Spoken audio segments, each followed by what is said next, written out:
गांव में बापू नाम का एक बेवकूफ आदमी था जो अपनी बेवकूफ़ी पर गर्व करता था। उसका मानना था कि उसकी बेवकूफ़ी ही उसकी पहचान है। हर कोई जानता था कि बापू अपनी हंसी ठिठोली के लिए मशहूर है।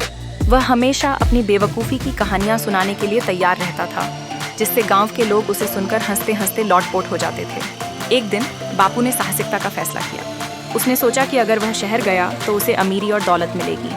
अपने गधे को लेकर वह शहर की ओर चल पड़ा, आंखों में सपने और दिल में उम्मीदें लेकर। लेकिन रास्ते में उसे एक नदी का सामना करना पड़ा जो उसकी योजना को खतरे में डाल रही थी। बिना सोचे समझे बापू ने तय किया कि वह तैरकर नदी पार कर लेगा। बापू ने अपने गधे को किनारे पर खड़ा किया और खुद नदी में कूद पड़ा। लेकिन बापू को तैरना नहीं आता था और वह तुरंत पानी में डूबने लगा।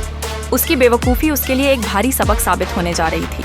उसके गधे ने अपनी चिंताजनक आवाज़ में रेंकना शुरू किया, जैसे वह भी बापू की बेवकूफ़ी को सुनकर परेशान हो गया हो। तभी एक राहगीर वहां आया और बापू की दुर्दशा को देखकर तुरंत पानी में कूद गया। उसने बापू को पकड़कर बाहर निकाल लिया। बापू ने राहत महसूस करते हुए राहगीर का धन्यवाद किया और पूछा, मेरा गधा कहाँ है? राहगीर ने मुस्कुराते हुए कहा, तुम्हारा गधा तो नदी के पार चला गया है।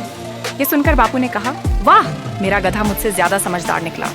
ये राहगीर ने बापू की बेवकूफ़ी पर हंसते हुए बताया, हाँ, तुम्हारा गधा इंडीड समझदार है। बापू ने आत्मविश्वास से कहा, अब मैं भी नदी पार करूंगा।